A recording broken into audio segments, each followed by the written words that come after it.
आई कि क्या हुआ देखा तो 6 कोस में 18 किलोमीटर में उसका शरीर था और उसी के उदर पर पेट पर खेल रहे हैं भगवान। देखा ग्वाल वालों ने, यशोदा मैया दौड़ते हुए आई, हाय हाय क्या हुआ।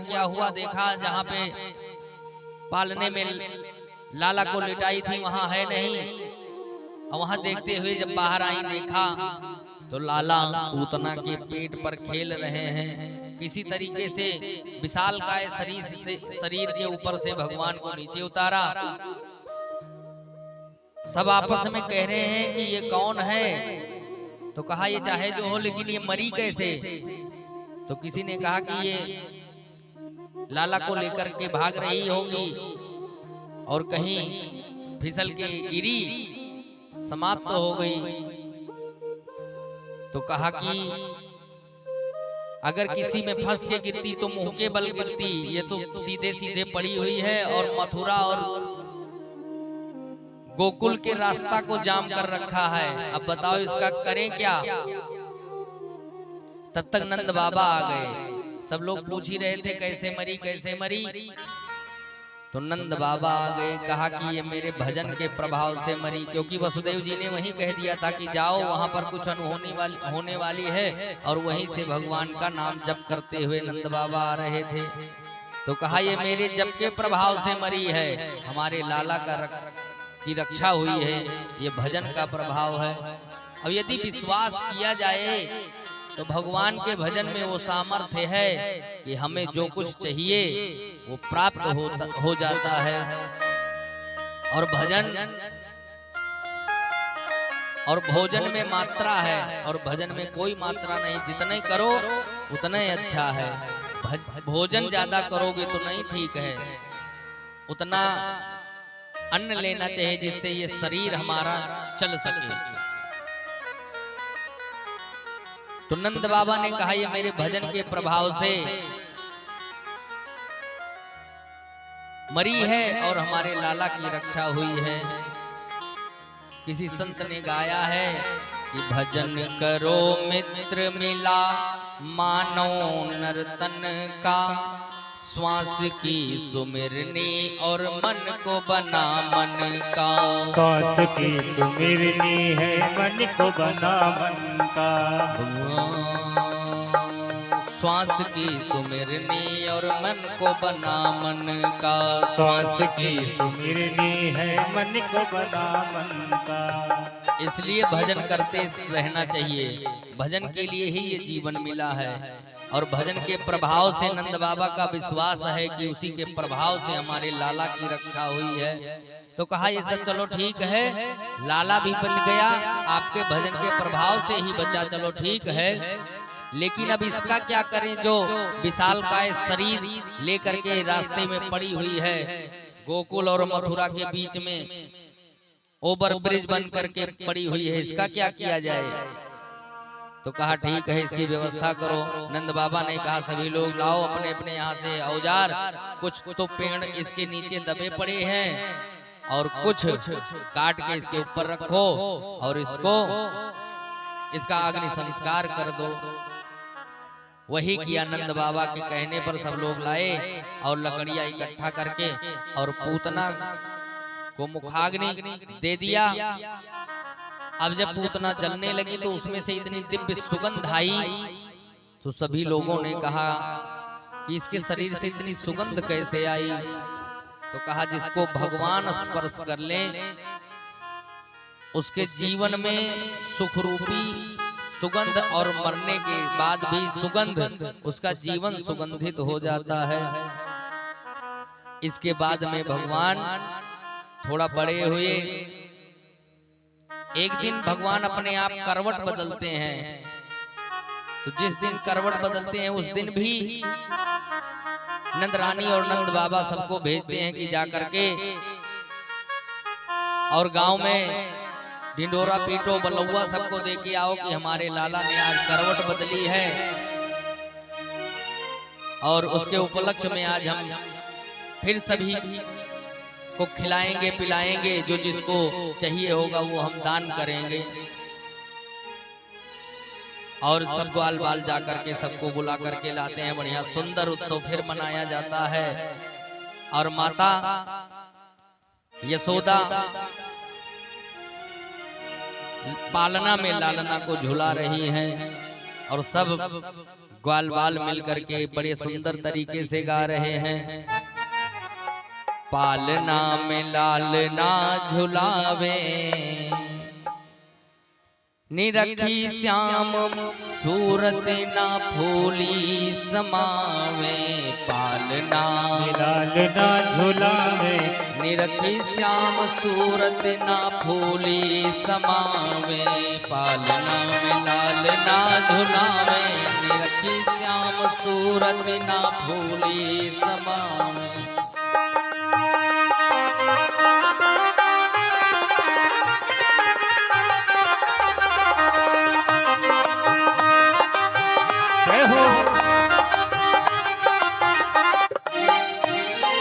बढ़िया सुंदर तरीके से पालने में लालना को झुला रही है और सभी गोपी ग्वाल भी इकट्ठा हैं। बढ़िया सुंदर उत्सव मनाया जा रहा है। फिर ब्राह्मणों को बुलाया, ब्राह्मण भोज करवाया, अनेक प्रकार से ब्राह्मणों को दान दिया। उसके बाद में उसी बीच में सकट भंजन आ गया, कंस का भेजा हुआ। अब माता यशोदा जब सभी को बुलाई थी करवट बदलने के उपलक्ष्य में, तो सभी गोपियां ग्वाल आए तो कहा कि हम लोगों को बुलाया है तो लाला के दर्शन कराओ। तो कहा अभी मैंने उसको पालने में सुला दिया है, अभी दर्शन नहीं करवाएंगे। कहा कि तो हम लोगों को बुलाया क्यों? तो कहा अच्छा ठीक है अभी सो रहा है। और उसको एक बैलगाड़ी थी, जो बैलगाड़ी होती है उसी के ऊपर पालना डाल रखा था और उसी में सकट जो कंस का भेजा हुआ दैत्य था उसी में था। तो भगवान ने देखा और जोर की लात मारी तो वो बैलगाड़ी समेत और आकाश मंडल में पहुंचा और वहां से नीचे गिरा। गोविंदाय नमो नमः हो गया। उसके बाद में तृणावर्त आया, तृणावर्त बवंडर के रूप में आया भगवान को मारने के लिए। तो भगवान ने कहा आपका भी स्वागत है। तृणावर्त बवंडर के रूप में आया, भगवान को लेकर के और आकाश मंडल में उड़ गया। भगवान ने अपने शरीर को इतना भारी किया कि वो अपने आप को संभाल नहीं पाया और उसका भी गोविंदाय नमो नमः हो गया। अब भगवान के नामकरण का समय आया। गर्गाचार्य जी आए तो गर्गाचार्य जी महाराज को बुलाया, पादर घाचमनी से उनका पूजन किया। कहा अभी तक मैंने अपने लाला का नाम नहीं रखा है, आप नामकरण कर दीजिए। भगवान राम का भी जन्म हुआ था तो गुरु ने ही उनका नाम रखा था। आजकल हम अपने आप नाम रख देते हैं, जो मन में आया वही नाम रख देते हैं और नाम की बड़ी महिमा है। कल हमने अजामिल उपाख्यान सुन करके नाम के महिमा को जाना था। नाम जब रखना हो तो अपने गुरु से या अपने पुरोहित से, पुरोहित आचार्य से, गुरु से ही नाम रखवाना चाहिए। तो गर्गाचार्य उनके कुल पुरोहित आए, उनसे कहा हमारे बालकों का नाम रख दो। तो कहा ठीक है। गौशाला में ले जाकर के नाम रखने को गए। रोहिणी से और यशोदा दोनों से कहा कि अपने अपने बालकों को लेकर के आओ। यशोदा ने कहा कि एक महात्मा आए हैं, देखिए कुछ जानते भी हैं। तो एक दूसरे ने, रोहिणी ने यशोदा के बालक को ले लिया और यशोदा ने रोहिणी के बालक को ले लिया। एक दूसरे को उदल बदल के लेकर के और गौशाला में जो ही पहुंची तो कहा कि नाम बताओ इनके कौन से हैं। तो गर्गाचार्य मुनि कहते हैं कि अयम, जो यशोदा मैया लिए हुए हैं बालक, उनको पहले बता रहे हैं। यशोदा मैया रोहिणी के बालक को लिए हैं। तो कहते हैं गर्गाचार्य अयम ही रोहिणी पुत्रो रमयन सुहृदो गुणे आख्यास्ते रामयति बलाधिक्यादि बलम विदुः। कहा ये तो रोहिणी का पुत्र है, यशोदा जो तुम्हारे हाथ में है ये रोहिणी का पुत्र है और इसके बल अधिक होने के कारण इसका नाम बलराम होगा। कहा संकर्षण बलभद्र रामा कहे तीन अग्रज के नामा। कहा संकर्षण नाम होगा इनका, बलभद्र और बलराम इनका नाम होगा। और कहा कि जो रोहिणी के हाथ में है वो यशोदा का पुत्र है, इसका नाम पड़ेगा वासुदेव और कृष्ण कन्हाई, इनके नाम अपर बहुताई, इनके नाम अपर बहुराई। और कहा कि जैसा जैसा करे वो काम वैसे वैसे परेगो नाम। इनके तो हजारों नाम होंगे, जैसे जैसे ये काम करेंगे वैसे वैसे इनका नाम होगा। ये बंसी बजाएंगे तो मुरलीधर कहलाएंगे, गोवर्धन उठाएंगे तो गोवर्धन धारी कहलाएंगे, गिरधारी कहलाएंगे, मुर नामक दैत्य का वध करेंगे तो मुरारी कहे जाएंगे, कन्हैया बंसी बजैया रास बिहारी, कनुआ बनुआ, इनके अनेकों नाम होंगे। तो कहा अच्छा ठीक है महाराज जी, नाम तो आपने बता दिया कृष्ण। अब कृष्ण कहने में थोड़ा सा कुछ लोग नहीं कह पाते हैं, कहते हैं किशन कृष्ण। तो कहा आपस में रोहिणी और देवकी मैया बात कर रही है कि नाम तो ऐसे रखे तो सही से बोला भी नहीं जा रहा है, लेकिन एक बार ये जीवा से लग जाता है तो ये समझ लो उसी समय छूटता है जब ये शरीर छूटता है। और उस समय हमारे मन में आ गया भगवान का चित्र, तो समझो हमारा परम कल्याण हो गया। तो कहा ठीक है नाम बता दिया, अब इसके भविष्य के बारे में भी बताओ कि ये करेगा क्या। तो कहा ये तो महान चोर बनेगा। तो कहा चोर बनेगा, क्या क्या चुराएगा। तो कहा ब्रजे बसंतम नवनीत चौरम, ब्रजांगनानां वसनैक चौरम, अनेक जन्मार्जित पाप चौरम, चौराग्रगण्यम पुरुषम नमामि। ये ब्रज में नवनीत मतलब माखन चुराएगा, ब्रज गोपियों के वसनैक मतलब वस्त्र को चुराएगा, और जो इनके भक्त होंगे अनेक जन्मार्जित पाप, अनेक जन्मों में जो पाप किए होंगे तो जो इनसे जुड़ेंगे उनके पापों को भी चुराएगा। इसलिए चोर ही नहीं चोरों में अग्रगण्य होगा, इसलिए चौराग्रगण्यम पुरुषम नमामि। और कहा कि श्री राधिकायाम हृदयस्य चौरम, नवोदंस्यामलकांति चौरम, पदाश्रितानां च सर्वचौरम, चौराग्रगण्यम पुरुषम नमामि। ये महान चोर बनेगा, चोरों का सरदार बनेगा। अब भगवान थोड़ा और बड़े होते हैं, धीरे धीरे जब बड़े होते हैं तो मैया यशोदा उनको भोजन कराती हैं। भोजन कराती हैं तो बड़ा दुलार करती हैं, लेकिन जैसे छोटे बच्चे होते हैं उनको भोजन कराने लगो तो जल्दी करते नहीं हैं, चाहे जितना दुलार करो लेकिन नहीं करते। ठीक उसी प्रकार भगवान भी कुछ खाते पीते नहीं है जल्दी, क्योंकि माखन मिश्री का उनके यहाँ भंडार है, 9 लाख गैया है नंद बाबा के यहाँ। तो कहा मैया ने कहा कि बेटा एक ही निवाला खा लो, तुम्हारे लिए दुल्हन लाऊंगी, दुल्हन बड़ी सुंदर होगी, उसके काजल लगा हुआ होगा, वो पाउडर लगाएगी, अनेक प्रकार से जब कहा तो एक निवाला भगवान ने खाया। और जब दूसरा निवाला खिलाने लगी तो कहा खाओ, तो कहा कहा खा लो बेटा खा लो, तो कहा जो अभी कहा था फिर एक बार कहो तब खाएंगे। तो फिर इसी प्रकार से भगवान आनंद स्वरूप ही हैं, आनंद बरसा रहे हैं नंद के भवन में। और वो देख करके सभी गोपी ग्वाल बाल के सहित नंद बाबा और यशोदा मैया 90 साल पे पुत्र प्राप्त किए हैं, बहुत प्रसन्न हो रहे हैं। और थोड़े जब और बड़े होने लगे भगवान, तो बचपन की शरारत उनकी बड़ी मनोहर है। बछड़ों की सींग पकड़ करके लटक जाते हैं, क्योंकि 9 लाख गैया है नंद बाबा के यहाँ।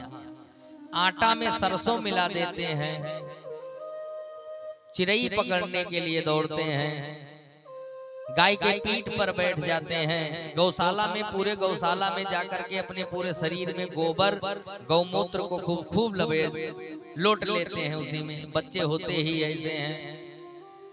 अब भगवान जब ऐसा एक दिन गए गौशाला में और गोबर मिट्टी गौमूत्र से पूरे शरीर में जब लोट लिए, तो माता यशोदा आई तो कहा एकदम पूर्व जन्म के लागत है, तुम सोर रहे हो। सुअर भी ऐसे खूब माटी और मलमूत्र लपेटे हुए रहता है। तो भगवान ने अपने भाई बलराम जी के तरफ देखा और मन ही मन कह रहे हो मानो कि हाँ, पहला अवतार तो मेरा सूकर का ही था। वराह अवतार लेकर के पृथ्वी की स्थापना करी थी, तब ये सृष्टि विस्तार हुआ था। अनेक प्रकार से माता को प्रसन्न करने में लगे हैं। अब धीरे धीरे माखन चोरी करने लगे। बड़े होते गए तो एक दिन अपने घर में सभी ग्वाल वालों को बुलाया और कहा कि हम लोग चलो माखन चुराते हैं। तो कहा चोरी करने की क्या बात है, अपने यहाँ इतना माखन भरा पड़ा है तो इसमें चोरी करने की क्या बात है। कहा वो तो सब ठीक है, लेकिन मेहनत हम लोग करते हैं और इसका आधा टैक्स के रूप में यहाँ का जो राजा है उसके यहाँ देना पड़ता है। इसलिए हम लोग जब यहाँ माखन खा जाएंगे, कुछ बचेगा उसको बंदरों को खिलाएंगे और बचेगा तो उसको फोड़ देंगे, कुछ रहेगा नहीं तो उसके यहाँ फालतू में क्यों जाएगा, क्योंकि उसी को समाप्त करने के लिए आए ही हैं भगवान कंस को। तो कहा कि हम कैसे करेंगे, चोरी कैसे किया जाता है हम तो जानते नहीं हैं। तो कहा हम सिखाएंगे। अब सिखाने लगे। कहा कि अपने घर में जाओ और शुरुआत अपने घर से करो। तो अपने घर में सब लोग गए, कुछ पकड़े गए, कुछ मारे गए। आकर के कान पकड़ के भैया हमसे ये नहीं होगा। चोरी क्यों करते थे? मैंने निवेदन किया कि सेवा करें गायों की, सब गोकुल के ग्वाल बाल, और उसका जो माखन आवे वो कंस के यहाँ क्यों जाए, इसलिए चोरी कर रहे थे। चोरी नहीं करना चाहिए। ये ना सोचो कि भगवान ने चोरी किया तो हम भी चोरी करें। भगवान ने 116,108 रानियों को वर्ण किया, विवाह किया, तो हम भी 2, 4, 6 विवाह करें। यदि ऐसा आपके मन में हो तो ये गलत है, क्योंकि भगवान ने तो विष भी पिया है। यदि भगवान का किया हुआ करना चाहते हो तो उन्होंने विष पिया है, उसको पियोगे तो सीताराम हो जाएगा। गोविंदाय नमो नमः। इसलिए भगवान कृष्ण ने जो कहा है गीता के माध्यम से वो करने का प्रयास करो, और भगवान राम ने जो किया है अपने जीवन में वो करने का प्रयास करना चाहिए। भगवान राम की दिनचर्या कैसे थी? भगवान राम आप सभी लोग जानते भी हैं, और वही हम सबको भी करना चाहिए। भगवान ने राम ने जो किया है वो करो, और भगवान कृष्ण ने जो गीता के माध्यम से हमको उपदेश दिया है अर्जुन के माध्यम से वो करना चाहिए। तो श्री राम जी की दिनचर्या कैसे थी?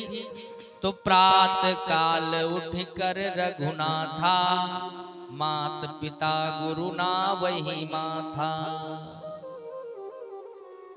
माता पिता और गुरु को प्रणाम करते थे प्रातः काल उठते ही। तो हम सबको भी माता पिता को प्रणाम करना चाहिए।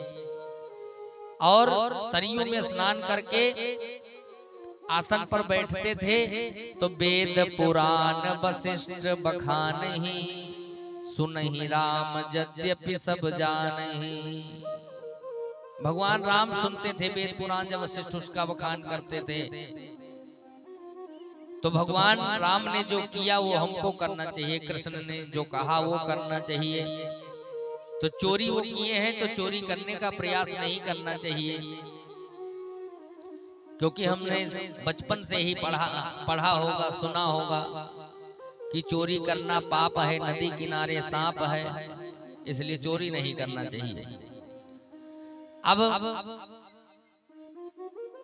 लेकिन भगवान सबको खुश करने के लिए, क्योंकि जब ये दूसरे के यहाँ जाते हैं माखन चोरी करते हैं तो सब लोग बड़ी खुशी होती है। अनेक प्रकार से सबके यहाँ जाते हैं, माखन चुराते हैं, कुछ अपना खाते हैं, कुछ ग्वाल बालों को खिलाते हैं, मटका फोड़ते हैं, लेकिन इससे कोई दुखी नहीं होता और खुशी होते हैं। और जब 2 दिन 1 दिन बीत जाता है, जब कन्हैया नहीं पहुँचते हैं तो सब सोचती हैं आखिर क्यों नहीं आए हमारे बीच में कन्हैया। तो जब एक बार कुछ दिन तक नहीं आए तो सब गोपियों ने एक साथ में जाकर के कहा कि चलो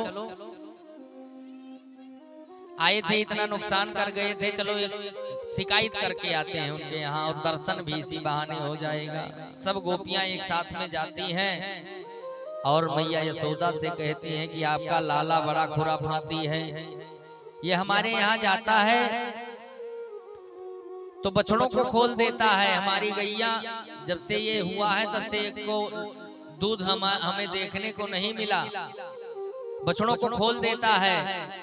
तो मैया यशोदा ने कहा कि खोल देता होगा तुम्हें लगाना रहता होगा, गोदोहन करना रहता होगा, इसलिए छोड़ देता है। तो कहा नहीं, ये जब से पैदा हुआ तब से एक को बूंद दूधवे नहीं मिला है, पहले खोले तैयार रहते हैं। एक गोपी ने कहा कि हमारे यहाँ माखन चोरी करके अपना तो खाते ही हैं और जब और अपने दोस्तों को भी खिलाते हैं। तो कहा जो हमारा बेटा है थोड़ा माखन दे दिया करो, आकर के हमारे यहाँ से ले लेना, हमारे यहाँ कोई कम गाय है, हमारे यहाँ कोई कम माखन है। तो कहा वही तो हमने किया, जब ये आए तो इनको बढ़िया सुंदर 2 लोंदा माखन दे दिया कि लो खाओ। तब बड़े बाप के बेटे बन जाते हैं कि हाँ हमें भिखारी उखारी समझे हैं आप, हमारे यहाँ 9 लाख गैया हैं। तब बड़े बाप के बेटे बन जाते हैं।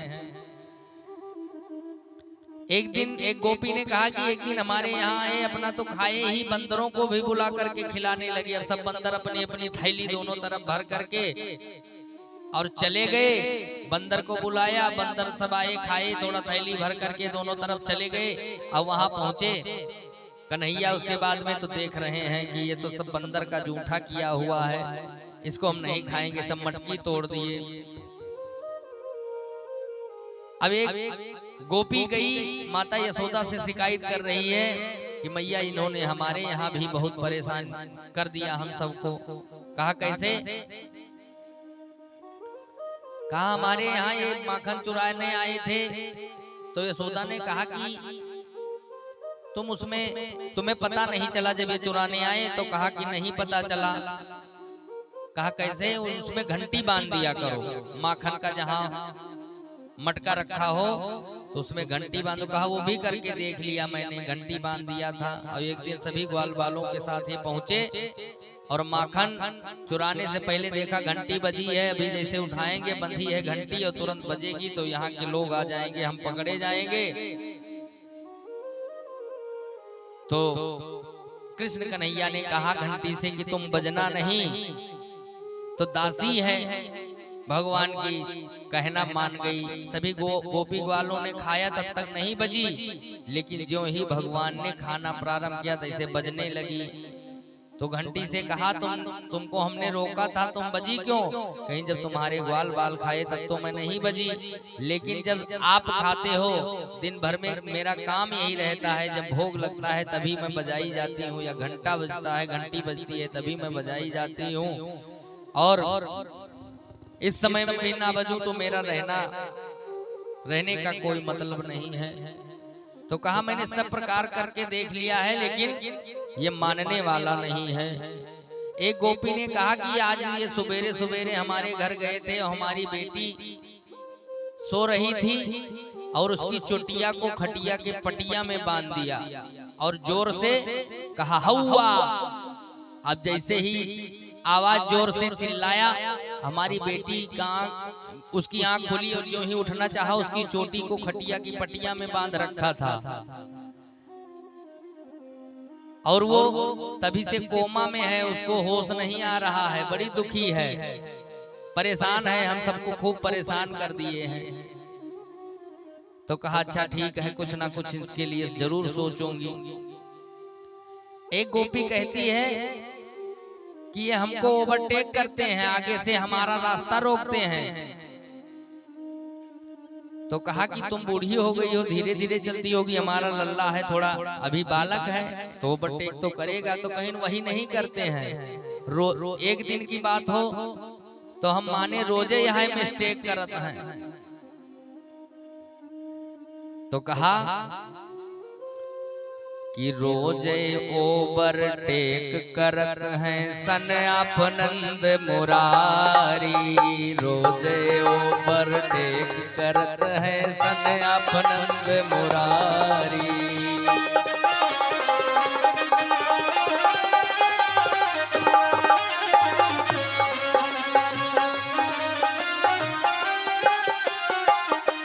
और मटकी पर ही अटेक करत है सन आपनंद मुरारी, मटकी पर ही अटेक करत है सन आपनंद मुरारी।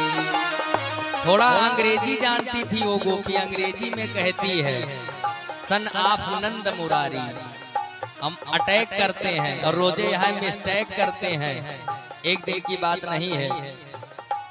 ये तो खाली जाती हैं उलाहना लेकर के देती हैं और वास्तव में उनका ध्येय यही रहता है कि हम जाएं कान्हा के दर्शन करने के लिए।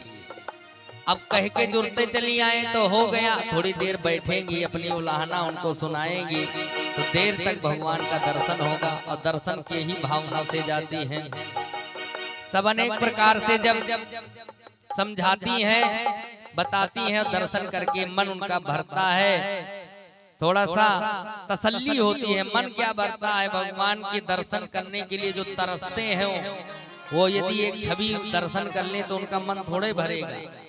लेकिन अनेक प्रकार से एक सखी कहती है कि मन मोहन बिगड़ गए वारे ते, मन मोहन बिगड़ गए वारे ते, मोहन बिगड़ गए वारे से, मन मोहन बिगड़ गए वारे से। कहा ये तो छोटे से ही बिगड़ गए हैं, हम सबको बहुत परेशान कर दिए।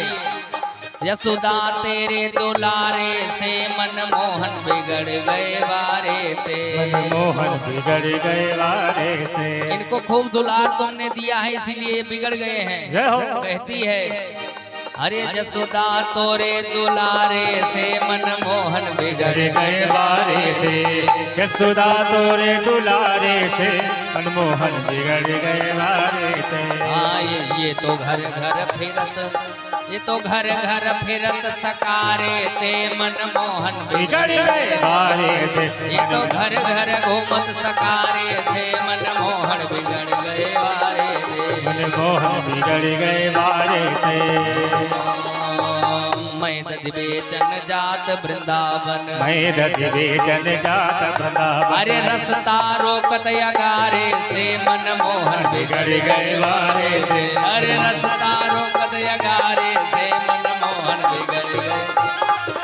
कहा इतना ही नहीं, अरे मटकी फोड़ी मेरी बहिया मरोड़ी, मटकी फोड़ी मेरी दहिया मरोड़ी, हाँ मटकी फोड़ी मेरी बहिया मरोड़ी, मटकी फोड़ी मेरी बहिया मरोड़ी। मेरी चूनर फाड़ी किनारे ते मन मोहर बिगड़ गए बारे ते, बिगड़ गए वारे से मन मोहन बिगड़ गए वारे से। हाँ चंद्र सखी भज बाल कृष्ण छवि, चंद्र सखी भज बाल कृष्ण छवि, हाँ मैया अब का होत सुधारे ते मन मोहन बिगड़ गए वारे से, मोहन बिगड़ गए बारे ते मन मोहन गए वारे से। हाँ यशोदा तोरे दुलारे से मन मोहन बिगड़ गए वारे ते। इस प्रकार से सबको आनंदित करते हैं और सब सखियां उलाहना दे करके जाती हैं। अब एक दिन भगवान ने मिट्टी खा ली और बलराम बलराम जी ने देखा, जाकर के शिकायत कर दी कि माता लाला ने माटी खाई है। कान पकड़ लिया मैया ने, छड़ी ले ली, कहा माटी खाई है। अब मुंह में मिट्टी का ढेला था तो कहा कहा खाई है। कहा ना, कहा मुंह खोलो। अब मुंह खोला, जो ही मुंह के अंदर देखती हैं सारा ब्रह्मांड, नदी, पर्वत, बाग, बगीचे, वन, वाटिका, सूर्य, चंद्र, सब उनके मुख के अंदर दिखाई पड़ने लगा। माता जी देख रही हैं, यशोदा मैया ने देखा कि इसके अंदर तो पूरा उत्तराखंड भरा पड़ा है। अब वो जानने लगी कि ये तो स्वयं परमात्मा है।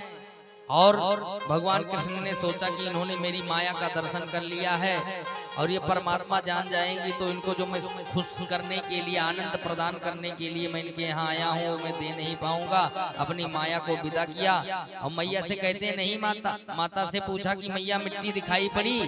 तो मैया ने कहा मिट्टी तो नहीं, लेकिन इसमें तो पूरा ब्रह्मांड मैंने देखा है।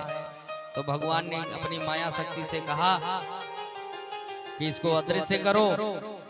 मैया से कहने लगे कि तुमने सही से देखा नहीं होगा, तुम बूढ़ी हो गई हो ना, 90-92 साल की हो गई हो, इसलिए तुमको दिखाई नहीं पड़ा। जाओ आंख धो करके आओ, तुम्हारी लग रहा है आंख खुलवाने लायक हो गई है।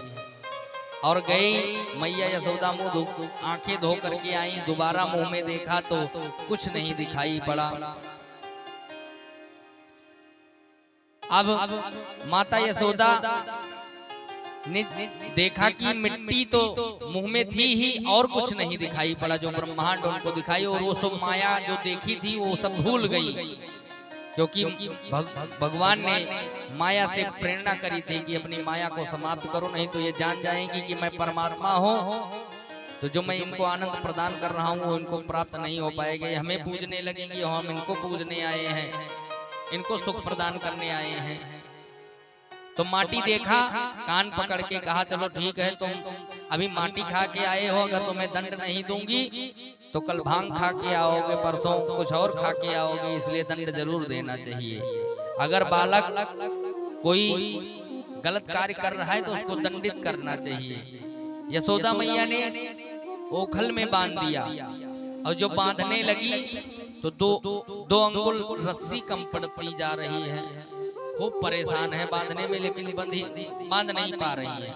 किसी संत का भाव है कि 2.5 अंगुल रस्सी कम पड़ती है, किसी संत का भाव है कि 2 अंगुल रस्सी कम पड़ती है। तो 2.5 अंगुल रस्सी का भाव है। वो संत कह रहे हैं कि भगवान को ऐसे नहीं बांधा जा सकता है, भगवान को यदि बांधना है तो 2.5 अक्षर प्रेम से बांधा जा सकता है, बाकी उनको अपने प्रभाव से बांधना चाहो तो नहीं बांधा जा सकता है। एक संत का भाव कि 2 अंगुल जो रस्सी छोटी पड़ी तो एक तप के प्रभाव और दैवीय प्रसाद जो है उसके कारण नहीं बंध पा रहे हैं। अब परिश्रम करती जा रही है यशोदा मैया, लेकिन बांध नहीं पा रही है। कन्हैया को परेशान हो रही हैं, पसीने से लथपथ होती जा रही हैं। तो कृष्ण ने देखा, दृष्ट्वा परिश्रमम कृष्णा कृपयासीत स्वबंधने, देखा कि बड़ा परिश्रम कर रही हैं, पसीने से लथपथ हो गई हैं, तो भगवान स्वयं बंध गए। अब बंध गए, मैया बांध करके चली गई। इधर ओखल के साथ में भवन से बाहर निकले, द्वार पर ही 2 यमलार्जुन के वृक्ष लगे थे, उसी के बीच से निकलने लगे। यमलार्जुन के वृक्ष नीचे गिर गए। उसे नल कुंवर मणिग्रीव जो कुबेर के बेटे थे, उनको श्राप मिला था कि जाओ तुम जड़ हो जाओ, और वही 2 वृक्ष जड़ के रूप में उनके द्वार पर विराजमान थे। प्रार्थना करी तो कहा कि ठीक है, द्वापर में भगवान का अवतार होगा, उनके द्वारा तुम्हारा उद्धार होगा। और वो नलकुबर और मणिग्रीव जो ही भगवान के चरण का स्पर्श पाए, वृक्ष नीचे गिरे और वो भगवान के धाम को जाने लगे। तो जब वो जाने लगे तो ग्वाल बालों ने देखा, मैया ने देखा कि ये कौन है। वृक्ष से 2 पुरुष निकल करके कहाँ जा रहे हैं, और देखा कि उसी बीच में लाला भी हमारा खेल रहा है। अब लेकर के आई यशोदा मैया और नजर झरवाई और गौ के पूंछ से पंचगव्य से स्नान करवाया, गौ पूंछ से उनकी नजर उतारी। उसके बाद में कहा यहाँ पे एक एक उपद्रव हो रहा है, अब ये दो पुरुष निकल के गए हैं, पता नहीं क्या हो आगे, अब यहाँ नहीं रहना चाहिए। आपातकालीन बैठक बुलाई और बैठक में सभी लोग कहने लगे कि यहाँ पे एक एक उपद्रव, तृणावर्त, पूतना, अभी तो पुरुष निकल के वृक्षों से गए हैं, अनेक प्रकार के उपद्रव हो रहे हैं, यहाँ रहना ठीक नहीं है। तो कहा कहाँ रहेंगे? तो कहा वृंदावनम वनम वृंदावनम नाम पसव्यम नम काननम गोप गोपी गवाम सेव्यम पुण्याद्रि तृणवीरुथम। वृंदावन में चलते हैं। वृंदावन में जाकर के, वृंदावन की बड़ी विशेषता है, प्रेम की पिपासा देख देख निज प्रेमियों को। वृंदावन में 9 वन है, ताल वन, वृंदावन, निधि वन, बेल वन, काम वन, ताल वन, मधुवन, ऐसे 9 वन है। बड़ी विशेषता है वृंदावन। आज भी जाओ तो वहां का दिव्य दृश्य देख करके मन एकदम आह्लादित हो जाता है।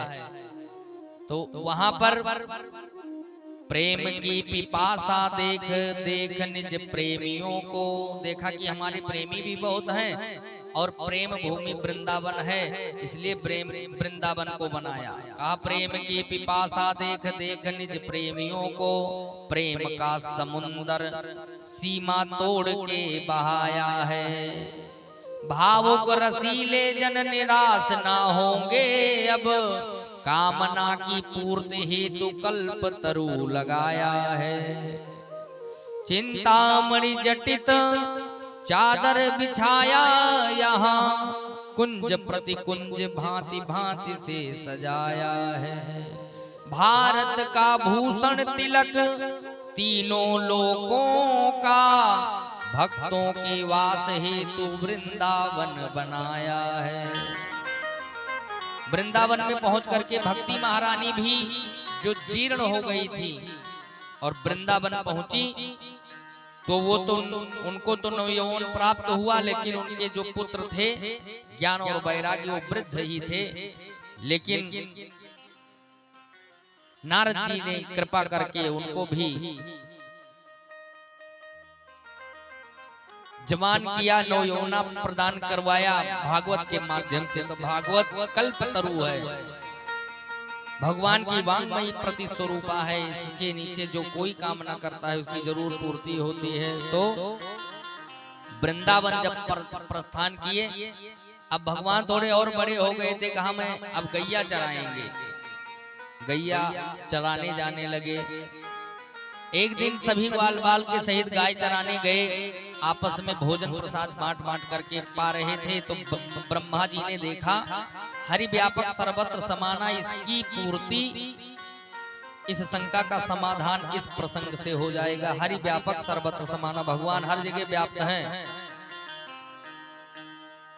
तो एक दिन गाय चराते हुए सभी ग्वाल बाल भोजन प्रसाद लेकर के गए और एक दूसरे के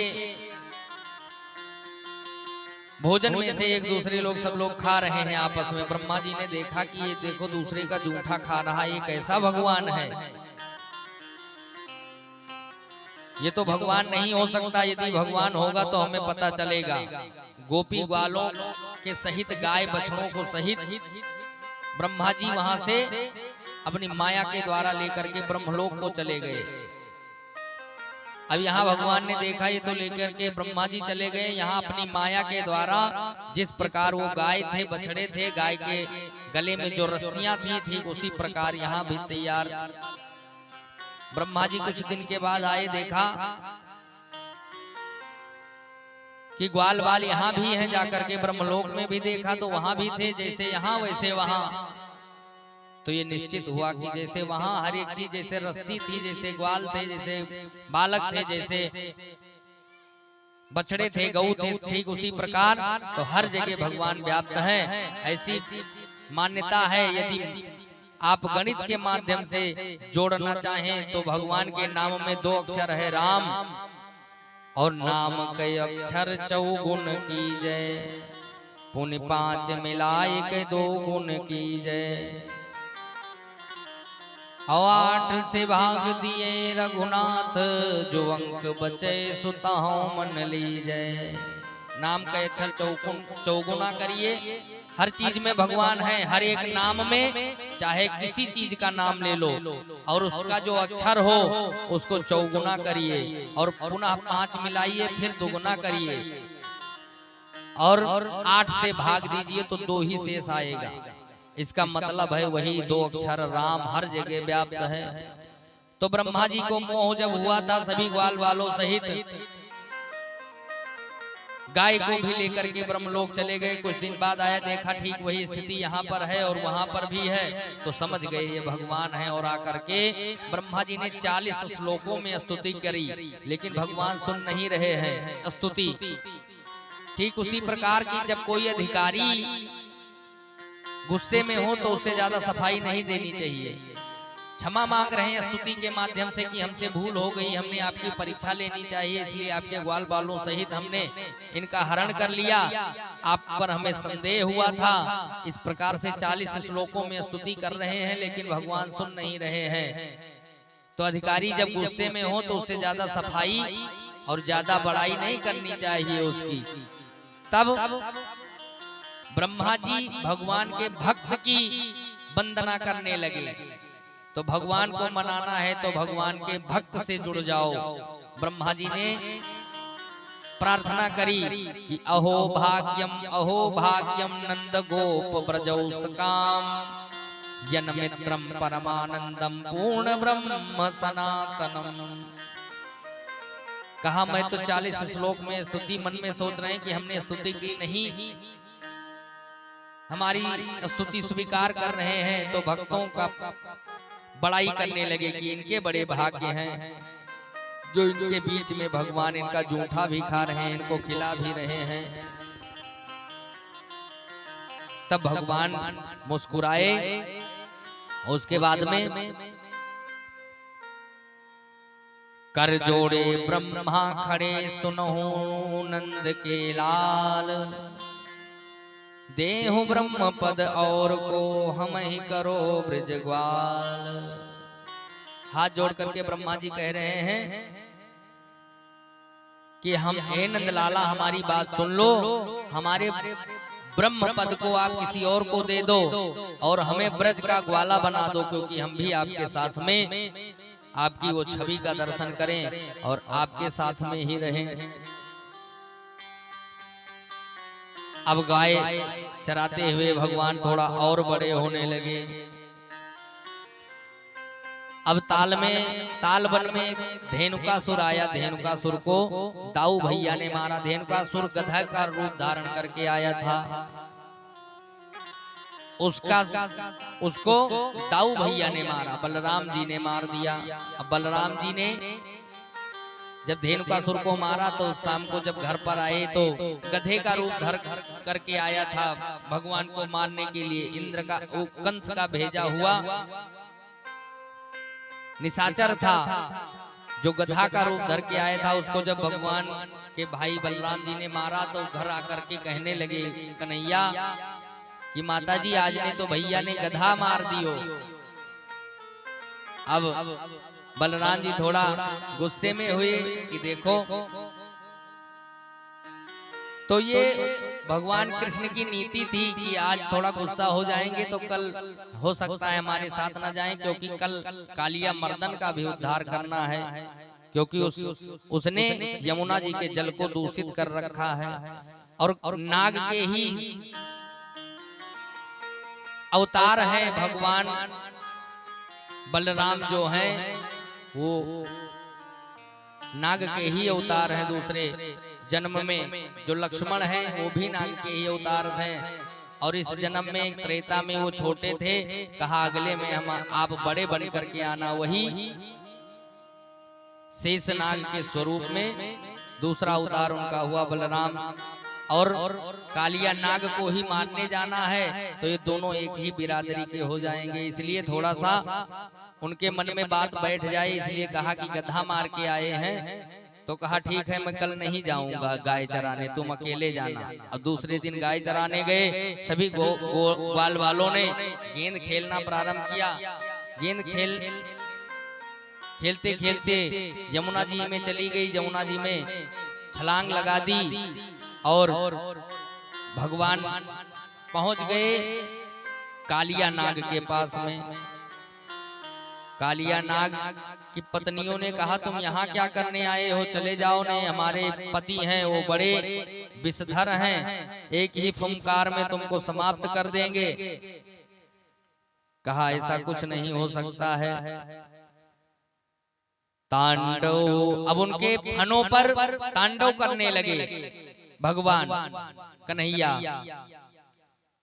और बड़ा सुंदर गायन है कि तांडव गति मुंडन पर नृतत बनमाली, तांडव गति मुंडन पे नाचत बनवारी, तांडव गति मुंडन पर नृतत बनमाली, तांडव गति मुंडन पर नृतत बनमाली।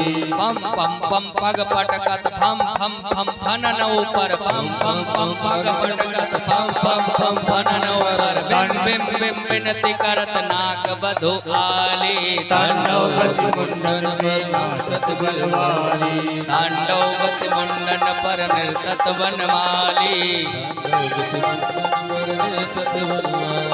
सन सन सन सन कादिक नन नन नन नारदादि मम कादिक नन नन नन नारदादि मम मम मम महादेव मम मम बलिहारी, विविध विविध विद्याधर दम दम दम देव सक गम गम गम गम सर्व दम दम दम। तांडव गति मुंडन पर नर्तत बनमाली, तांडव गति मुंडन पर नर्तत बनमाली, तांडव गति मुंडन पर नर्तत बनमाली। तांडव कर रहे हैं और इतना नाचे कि लहू लुहान हो गया। नाग पत्नियों ने 21 श्लोकों में स्तुति करी।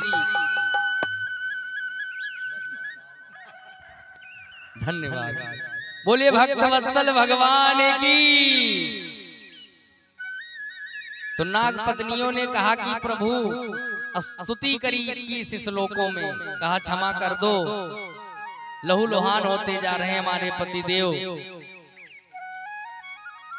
अब कालिया नाग ने कहा कि प्रभु आप ऐसा क्यों कर रहे, कहा तुमने हमारे इस यमुना जी के जल को दूषित कर दिया है, जो भी पशु पक्षी इसको पीते हैं उनका प्राणांत हो जाता है। तो कहा प्रभु इसमें हमारा दोष तो है नहीं, ये शरीर किसने दिया, तो कहा आपने दिया, हमने दिया। तो कहा हमारे जो जहर है इसको किसने दिया, तो कहा वो भी हमने ही दिया। तो कहा जब सब कुछ देने वाले आप हैं तो इसमें हमारी क्या गलती है। तो कहा ठीक है लेकिन तुम इसमें ना रहो, तुम यहाँ से चले जाओ। तो कहा जैसे हम यहाँ से निकलेंगे तो गरुड़ हमको समाप्त कर देंगे। गरुड़ और सर्प ये दोनों हैं तो भाई ही, लेकिन सौतेली माता के पुत्र हैं। कद्रू जो है वो सर्प की माता है और बिंता जो है वो गरुड़ की माता है, और दोनों सौत हैं। एक बार इन दोनों का होड़ लगाया, शर्त लगाई। एक कह रही है कि भगवान सूर्य के जो रथ हैं उसमें जो घोड़े बंधे हुए हैं वो काले हैं, एक कह रही है लाल हैं। ऐसे दोनों आपस में शर्त लगाई। अच्छा कहा ठीक है अगर काले होंगे तो तुम मेरी सेवा करोगी, दोनों सौत हैं, और अगर सफेद होंगे तो तुम मेरी सेवा करो। वो आपस में ऐसे ही कहा, और थे उनके घोड़े सब सफेद। तो कद्रू जो सर्पों की माता है उन्होंने कहा अपने बच्चों से, उनके काले काले नाग थे जो, उनसे कहा कि जाकर के तुम सब उनके घोड़े में जाकर के लिपट जाओ, जिससे वो काला दिखाई पड़े, नहीं तो हमें जीवन भर इनकी सेवा करनी पड़ेगी। अब ये तन सवत न करब सेवकाई, सवत की सेवा मैं नहीं कर पाऊंगी। तो कुछ बच्चों ने मना कर दिया। कि नहीं हम नहीं जाएंगे। झूठ नहीं बोलना चाहिए, ना झूठ का कार्य कोई करना चाहिए। कुछ बच्चों ने कहा नहीं, माता पिता का कहना मानना चाहिए, जरूर जाएंगे। कुछ ने तो नीति को अपनाया, कुछ ने मातृ भाव को अपनाया। दोनों अपने जगह पे सही है। माता पिता और गुरु की बानी, बिना विचार करें शुभ जानी, मानना चाहिए। और जाकर के कुछ लोगों, कुछ सर्पों ने मान करके और गए और सूर्य भगवान के रथ के घोड़े में जो जाकर के लिपट गए और वो काला दिखाई पड़ने लगा। तो गरुड़ की जो माता है वनिता, उनको सेवा करना पड़ा, सर्पों की माता कद्रू का। और काफी दिन सेवा करते करते बीत गया और गरुड़ देखते हैं कि हमारी माता को ही सब करना पड़ता है, तो कुछ ऐसा करें जिससे हमारी माता का इस सेवा से छुटकारा मिल जाए। तो उन्होंने कहा ठीक है, इसके छुटकारा के लिए हमको क्या करना पड़ेगा। तो सर्पों की माता ने कहा कि तुम अमृत ले आओ, हमें अमृत दे दो, हम अपने बच्चों को अमृत पिला दें तो तुम्हें इससे छुटकारा दिलवा सकते हैं। तो गरुड़ ने कहा ठीक है, जाकर के हम अमृत लाएंगे। और गरुड़ एक ही पंख में 100 योजन दूर चले जाते थे, इतना उसमें उनमें बल था। जाकर के स्वर्ग लोक पर इंद्र से पहले तो प्रेम से मांगा, जब नहीं दिए तो बल पूर्वक छीन करके ले आए और सर्पों की माता कद्रू को अमृत दे दिया। और अमृत ज्यों ही वो अपने बच्चों को पिलाने लगी तो भगवान ने सोचा अभी सर्पों को अगर अमृत मिल जाएगा तो बड़ा अनर्थ हो जाएगा। और उनकी माया के ही द्वारा अमृत नहीं मिला, लेकिन उनको उनकी सेवा करने से छुटकारा तो मिल गया। अमृत मांगा ही था और ला करके दे दिया। तब तक इंद्र आकर के और अपना अमृत उठा करके छीन के लेकर के उनके हाथ से चले गए, तो सेवा से उनको छुटकारा मिल गया।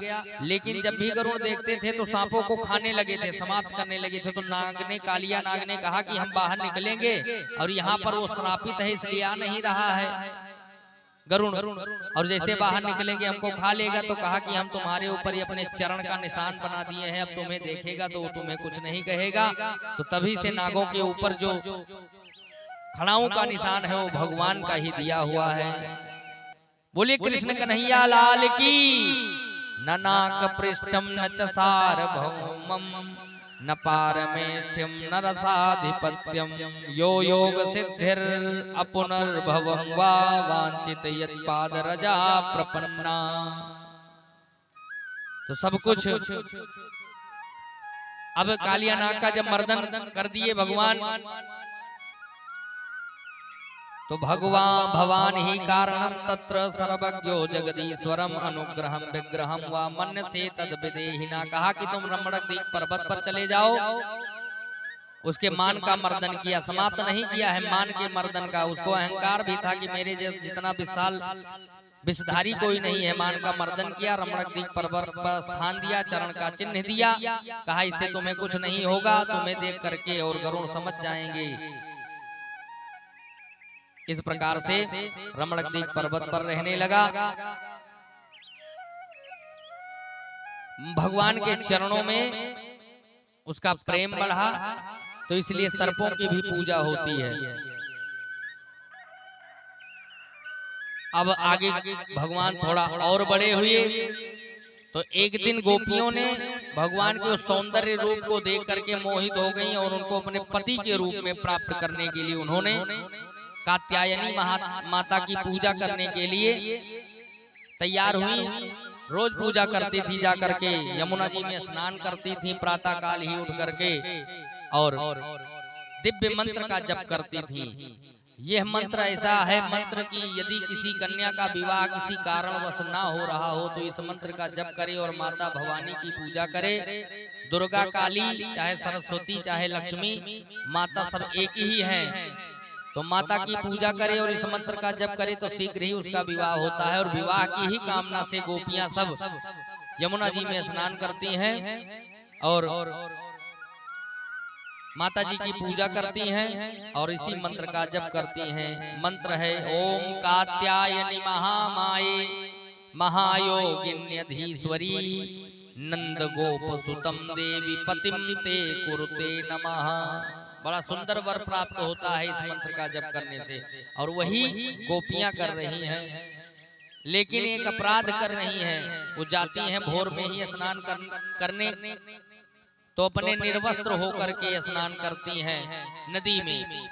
एक दिन भगवान ने कहा कि इनको समझाए भी दो एक बार कि ऐसा नहीं करना चाहिए, लेकिन जब नहीं मानी तो एक दिन जब स्नान करने के लिए गोपियां नदी में गईं तो सभी वस्त्र लेकर के भगवान कदम के वृक्ष पर चढ़ गए। और कदम के वृक्ष पर चढ़े तो गोपियां जल में से ही कह रही हैं कि हमारे वस्त्र दे दो। तो कहा ठीक है, लेकिन तुम्हें एक बात का ध्यान रखना है। अब आज तो हम दे रहे हैं, इसमें तो अनेक प्रकार से कई कथा वक्ता अनेक प्रकार का बताते हैं, लेकिन इसमें भगवान उस समय 5 साल के थे। 5 साल का बालक के अंदर कोई विकार नहीं होता है, तो उनके वस्त्रों को चुराया इसलिए कि उनको एक संदेश देना था कि तुम निर्वस्त्र होकर के स्नान कभी मत करना, इसे वरुण देवता का अपराध होता है। तो वरुण देवता के अपराध ना हो इसलिए किसी को निर्वस्त्र होकर के स्नान नहीं करना चाहिए। जब अनेक प्रकार से समझाया भगवान कृष्ण ने, तो गोपियां कहती हैं श्याम सुंदर ते दास्या करवाम तबोदितम देहि वासाति धर्मज्ञे नोचेद रागे ब्रुवामहे।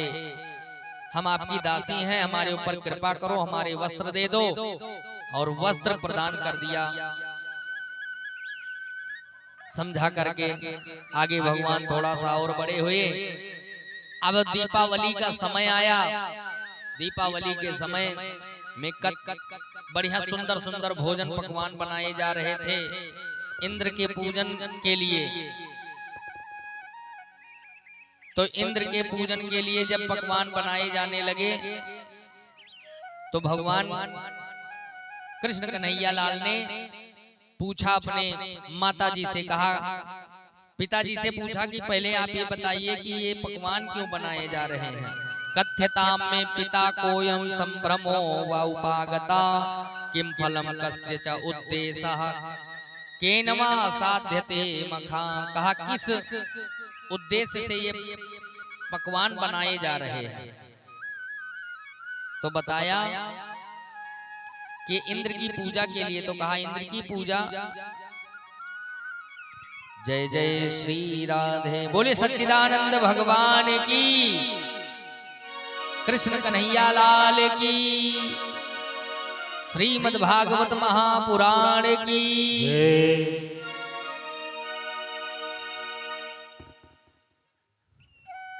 जब अपने पिता से पूछा वसुदेव जी से कि ये पकवान क्यों बनाए जा रहे हैं, तो कहा हमारा दिमाग ना खाओ, जाकर के अपनी माता से पूछो। माता से जाकर के पूछा कि मैया ये पकवान क्यों बन रहे हैं, हमको भी भूख लगी है, लाओ हमको भी बढ़िया सुंदर सुंदर पकवान बन रहे हैं, हमको भी खिलाओ। तो माता ने कहा कि नहीं, ऐसे नहीं मिलेगा, पहले जय जय हो जाएगी तब मिलेगा। कहा जय जय क्या होती है माता। कहा पहले भोग लगेगा, इंद्र की पूजा करना है। तो कहा इंद्र की पूजा क्यों करनी है। कहा इंद्र की पूजा से ही हमको अन्न प्राप्त होता है। बारिश करते हैं इंद्र के जो मेघ है, जब इंद्र प्रसन्न होते हैं तो मेघों के द्वारा बारिश होती है और उसी से हमको अन्न की प्राप्ति होती है। तो कहा यदि हम इंद्र की पूजा ना करें तो क्या बारिश नहीं होगी, या कुछ लोग पूजन करें और कुछ लोग ना करें, तो क्या जो पूजन करेंगे उन्हीं के खेतों में बारिश होगी और जो नहीं करेंगे उनके खेतों में नहीं होगी। तो कहा ऐसा नहीं है, तू तो ऐसे ऐसे प्रश्न कर रहा है कि हमारे भी दिमाग चकरा जाए।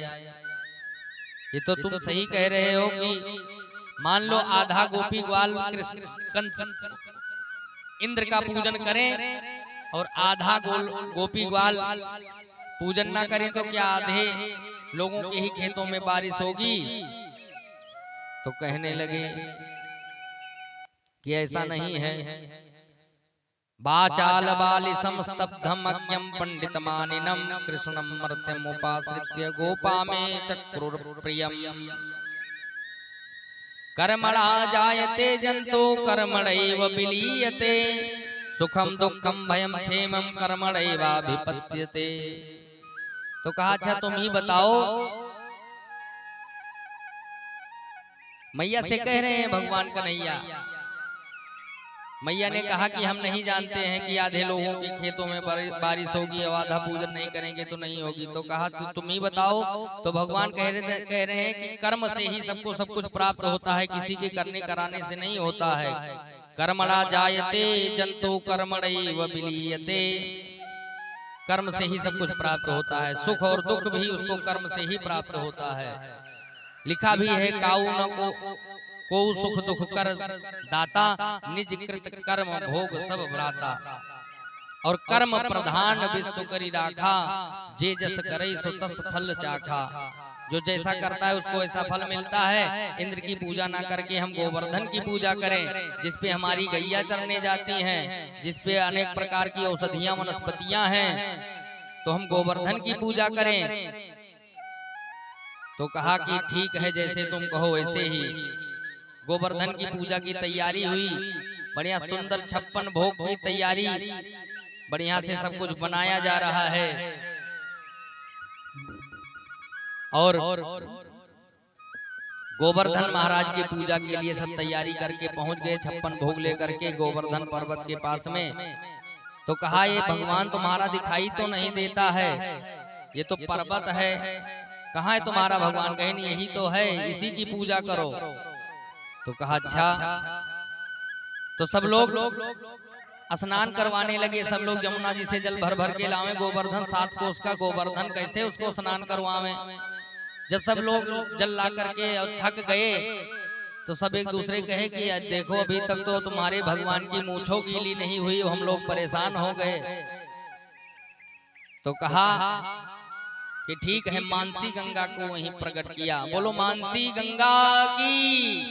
मानसी गंगा प्रकट किया और गोवर्धन भगवान का पूजन प्रारंभ करवाया। बड़े सुंदर तरीके से हमारे आचार्य जी महाराज पूजन करवा रहे हैं। आइए हम सब लोग भजन के माध्यम से पूजन का आनंद लेते हैं। बड़े प्रेम से पूजन हुआ और 56 भोग लगाया गया। 56 भोग क्यों लगाया जाता है, इसके महत्व को हम अभी समझेंगे। तब तक आइए बड़े प्रेम से पूजन प्रारंभ करते हैं। श्री गोवर्धन महाराज तेरे माथे मुकुट भी। भैया थोड़ी आवाज बढ़ाइए। तो सभी चलना है, सभी को मनाना है गोवर्धन महाराज को। श्री गोवर्धन महाराज महाराज तेरे माथे मुकुट विराज रहो। गोवर्धन महाराज महाराज तेरे माथे मुकुट विराज रहो। तेरे माथे मुकुट विराजे प्रभु माथे मुकुट विराजे। विराजे तेरे माथे मुकुट विराजे।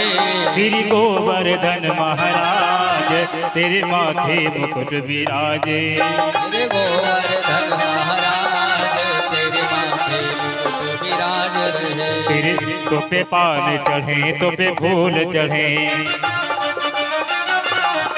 तो पे पान चढ़े तो पे फूल चढ़े, तो पे चढ़े तो पे चढ़े।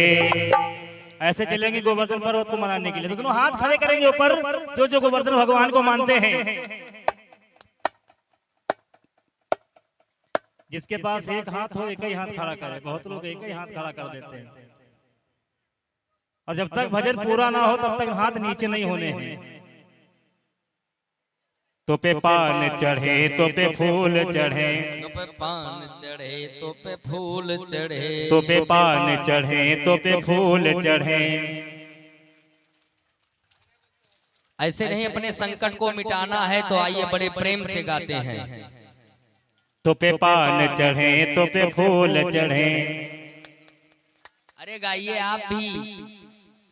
तो पे चढ़े तो पे चढ़े तो पे चढ़े दूध की धार प्रभु धार तेरे माथे मुकुट विराज रहो।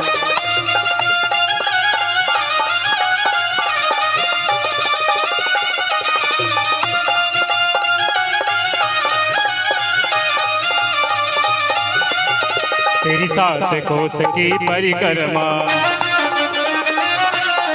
तेरी 7 कोस की परिक्रमा। चकलेश्वर चकलेश्वर चकलेश्वर है विश्राम विश्राम, तेरे माथे मुकुट विराज रहो, तेरी गोवर्धन महाराज महाराज, तेरे माथे मुकुट विराज रहो।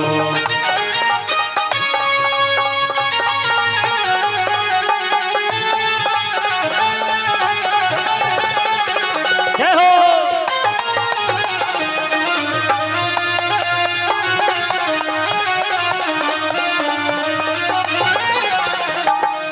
तेरे कानन कुंडल साज रहो, तेरे कानन कुंडल चमक रहो, तेरी झांकी। अच्छा, किन किन को मेरे गोवर्धन भगवान अच्छे लग रहे हैं? बोलो गोवर्धन भगवान की, बोलो सच्चे दरबार की। आइए बड़े प्रेम से पूजा करते हैं मन से सभी लोग।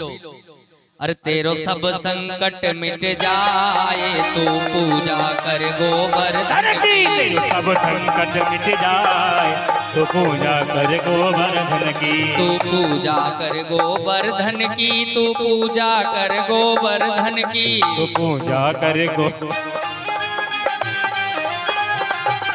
तेरो सब संकट मिट जाए तू पूजा कर गोवर्धन की, तेरो सब संकट मिट जाए तो पूजा कर गोवर्धन की, तू पूजा कर गोवर्धन की, तू पूजा कर गोवर्धन की, तो पूजा कर गोवर्धन की, तो पूजा कर गोवर्धन की। तेरो सब संकट, तेरो सब संकट मिट जाए तो पूजा कर गोवर्धन की, तेरो सब संकट मिट जाए तो पूजा कर गोवर्धन की। जय हो।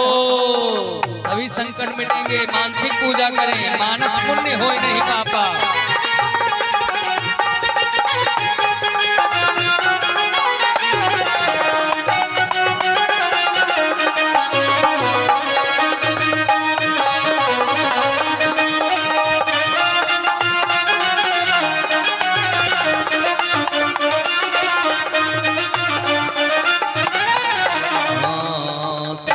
प्रणाम पहले कीजय, सब मेरे प्रणाम पहले कीजय, तेरी राज हृदय में लीजय, तेरी राज हृदय में लीजय। अरे चलो कहाँ? चलो मन में प्रेम बढ़ाए, चलो मन में प्रेम बढ़ाए तो पूजा कर गोवर्धन की, चलो मन में प्रेम बढ़ाए तो पूजा कर गोवर्धन की।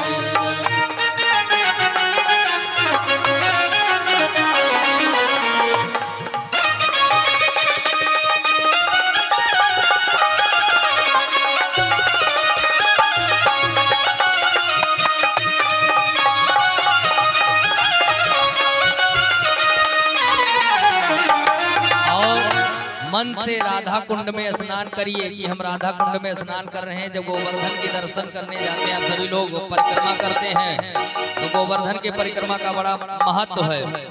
मन से हाँ, अब राधा कुंड स्नान करो, अब राधा कुंड स्नान करो, मन में श्री राधे जो ध्यान धरो, मन में राधे को ध्यान धरो, मन में राधे जो ध्यान धरो, जो इनकी जो इनकी शरण में आए, सब व्याधि मिटे तन मन की, जब इनकी शरण में आए, सब व्याधि मिटे उसके तन की।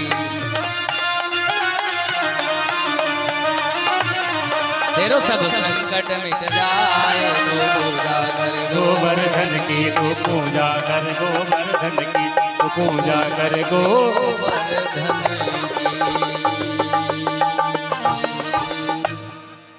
गोवर्धन पूजन करवाया, इंद्र कुपित हो गए।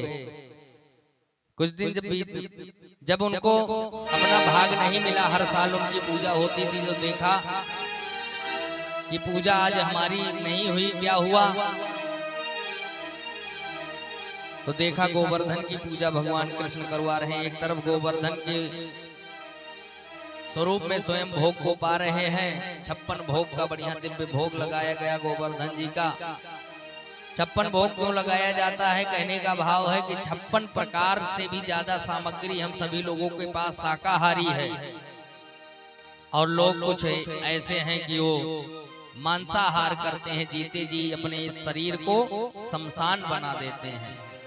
क्योंकि मरे हुए व्यक्ति, मरे हुए जीव को जो खाता है, मरे हुए को शमशान में ही ले जाया जाता है, इसलिए जीते जी इस शरीर को शमशान बनाते हैं। इसलिए 56 प्रकार से भी ज्यादा सामग्री, भोग सामग्री हम सभी लोगों को खाने के लिए है। 56 प्रकार का भोग लगा गोवर्धन जी को। इंद्र को जब अपनी पूजा नहीं मिली तो इंद्र कुपित हुए और सामवर्तक मेघों को आदेश दे दिया कि जाकर के और सारे ब्रजमंडल को डुबा दो। अब सामवर्तक मेघ उस समय बरसते हैं जब प्रलय आना होता है, आकर के सब इतनी मोटी धार से वर्षा करने लगे तो सभी लोग गोपा गोप्यश्च सीतार्ता गोविंदम शरणम ययो, सब लोग जाकर के और गोविंद के चरणों में कहा कि ठीक है, देखो पूजन नहीं करने दिया, इंद्र कुपित हो गए हैं, अब हमें इन बारिश से कैसे हम लोग बचेंगे? तो भगवान ने कहा ठीक है, कृष्ण कृष्ण महाभाग त्वम नाथम गोकुलम प्रभु त्रातुमर्हसि देवान्ना कुपिताद भक्त वत्सला। कहा ठीक है, वो क्रोधित हुए हैं तो हम उनके क्रोध को शांत भी करेंगे। कहा ठीक है, तो इत्युक्त्वा एकेन हस्तेन, एक ही हाथ से कहा जिनकी पूजा किए हैं उन्हीं के शरणों में चलो और वही हमारी रक्षा करेंगे। और एक ही हाथ से गोवर्धन को उठा लिया, कहा सभी लोग हाथ लगाओ, इन्हीं को उठा करके छतरी बना लेंगे और इसी के नीचे हम सभी की रक्षा करेंगे। भगवान ने एक हाथ पे और सभी गोपी ग्वालों ने भी हाथ लगा करके और गोवर्धन को उठा लिया। बारिश हो रही है, कुछ पता नहीं चल रहा, सभी गोप ग्वाल उसी 7 कोस पर्वत के नीचे सब लोग बैठे हैं, कोई खड़े हैं, कोई हाथ लगाए हैं। कृष्ण भगवान कानी उंगली पे, एक संत का भाव इसमें ऐसा नहीं लिखा भागवत में कि कानी उंगली पे उठाया, कि कौन से हाथों पे उठाने के लिए लिखा है, लेकिन संत का भाव है कि छोटी उंगली से उठाया। तो कहा छोटी उंगली क्यों उठाया? तो इसलिए उठाया कि छोटों को भी साथ में लेकर के चलना चाहिए। ये ना हो कि कोई धन से छोटा है या कोई रूप से छोटा है या कोई बल में छोटा है तो उनको छोड़ के रखें, उनको भी साथ में लेकर के चलना चाहिए। सबको अपना समझना चाहिए, क्योंकि सभी में भगवान का वास होता है। तो इसलिए अपने छोटी उंगली पर गोवर्धन को उठाया।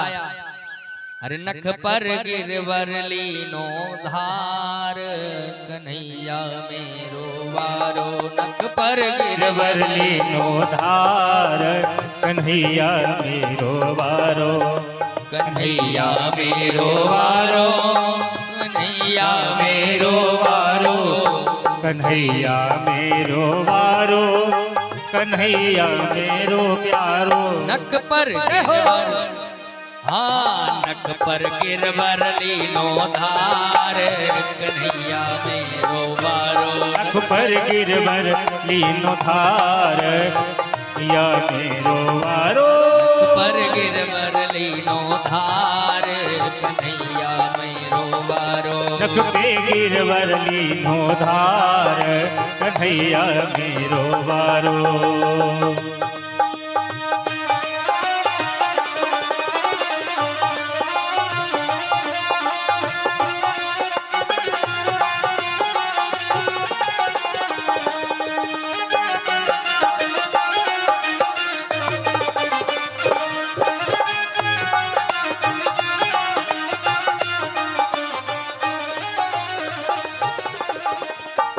तो सभी लोग मनाएंगे, गोवर्धन की परिक्रमा करेंगे और सभी लोग मीठी मीठी तालियों से गुनगुनाएंगे, झूमेंगे। मैं तो गोवर्धन को जाऊं मेरे वीर, नहीं माने मेरो मनवा, मैं तो गोवर्धन को जाऊं मेरे वीर, माने मेरो मनवा, नहीं माने मेरो मनवा, सखी नहीं माने मेरो मनवा।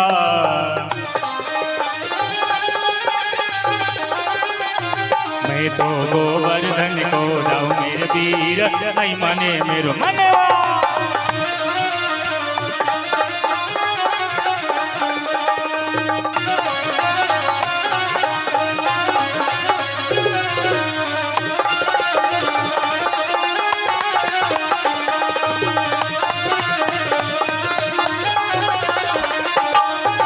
सात कोस की है परिक्रमा,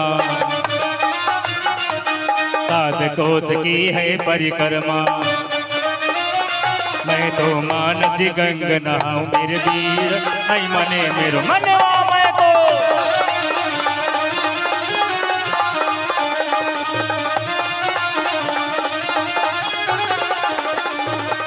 सात शेर की करो कढ़ैया, सात शेर की करो कढ़ैया, मैं तो संतन न्योते जीवाऊं मेरे वीर, नहीं माने मेरो मनवा। मैं तो गोवर्धन को जाऊं मेरे वीर, नहीं माने मेरो मनवा।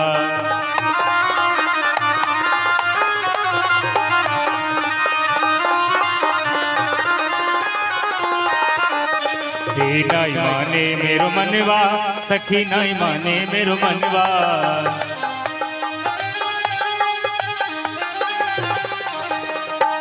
और सभी एक बार भजन को गुनगुनाएंगे, जो कि बड़ा प्यारा भजन है और सभी को पता भी है, ऐसा नहीं है कि सभी को पता नहीं है।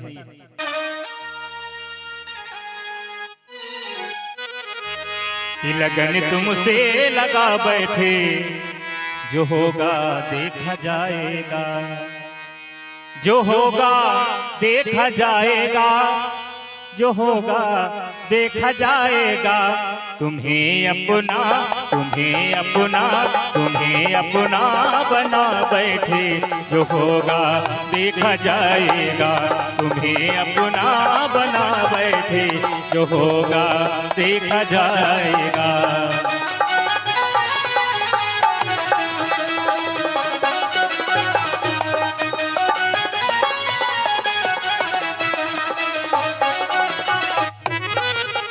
कभी दुनिया से डरते थे कि छुप छुप याद करते थे, कि छुप छुप याद करते थे, कि छुप छुप याद करते थे। आज गोपियाँ कहती है श्याम, लो अब पर्दा, लो अब पर्दा, लो अब पर्दा हटा बैठे, जो होगा देखा जाएगा।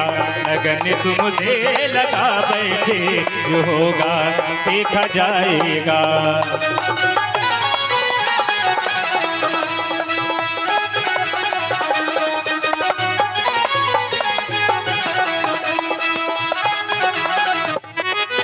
अब एक सखी आई और कहने लगी श्याम, एक कभी ये ख्याल था दुनिया हमें बदनाम कर देगी, हमें बदनाम कर देगी, हमें बदनाम कर देगी। शर्म हम बेच खा बैठे, शर्म हम बेच खा बैठे, जो होगा देखा जाएगा। लगन तुमसे लगा बैठे, जो होगा देखा जाएगा।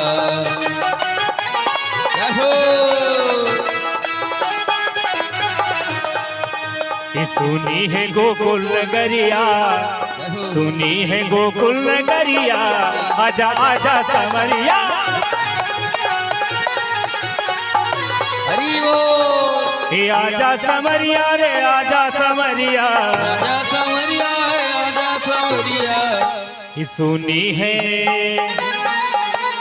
सुनी है गोकुल नगरिया, आजा आजा समरिया। सुनी है गोकुल नगरिया, आजा आजा समरिया। सुनी है गोकुल नगरिया, आजा आजा समरिया। सुनी है गोकुल नगरिया, आजा आजा समरिया।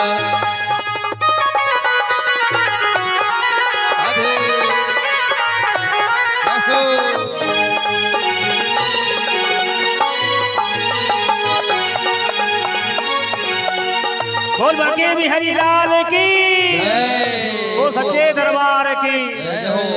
गोवर्धन भगवान की जय हो। 7 दिन तक गोवर्धन को उठा करके रखा। अब इंद्र ने देखा कि चलो देखें तो ग्वाल बाल सब बह गए होंगे, आकर के देखा तो वही हरियाली। मेघ भी थक करके गए कि वहां तो कुछ नहीं हुआ, वो सब तो गोवर्धन उठाए हुए हैं कृष्ण कन्हैया, उसी के नीचे सब लोग आराम से मगन हैं।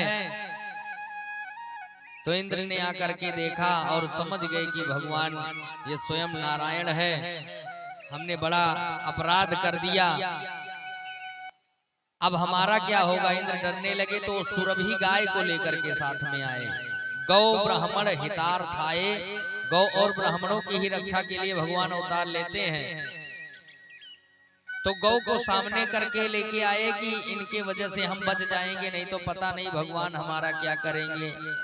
अब सुरभि गाय को लाए तो उनके दुग्ध से भगवान का अभिषेक किया और भगवान का नाम पड़ा गोविंद। बोलो गोविंद भगवान की। अब दशमी के दिन इंद्र गए थे, दूसरे दिन पड़ी एकादशी।